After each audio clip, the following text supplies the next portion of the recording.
புதுடெல்லி.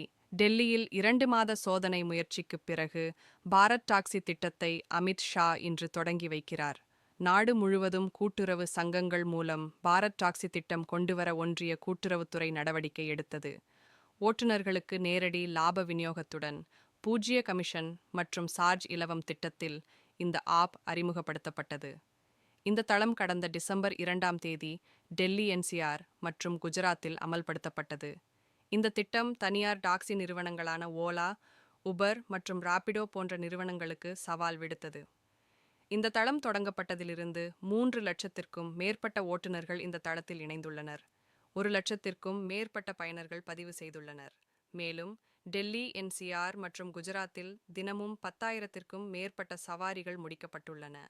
இதுவரை ஓட்டுநர்களுக்கு நேரடியாக சுமார் 10 கோடி ரூபாய் விநியோகிக்கப்பட்டுள்ளது. சுகாதார காப்பீடு, விபத்து காப்பீடு, ஓய்வூதிய சேமிப்பு மற்றும் ஒரு பிரத்யேக ஆதரவு அமைப்பு மூலம் சாரதீஸ் எனப்படும் ஓட்டுநர்களுக்கான சமூக பாதுகாப்பை இந்த தளம் முன்னுரிமை அளிக்கிறது. பாரத் டாக்ஸி அடுத்த 2 ஆண்டுகளுக்குள் நாடு முழுவதும் உள்ள அனைத்து மாநிலங்கள் மற்றும் நகரங்களுக்கும் கொண்டு செல்ல ஒன்றிய அரசு திட்டமிட்டுள்ளது. இதன் முதல் படியாக இன்று இந்த திட்டத்தை ஒன்றிய உள்துறை அமைச்சர் அமித் ஷா முறைப்படி தொடங்கி வைக்கிறார்.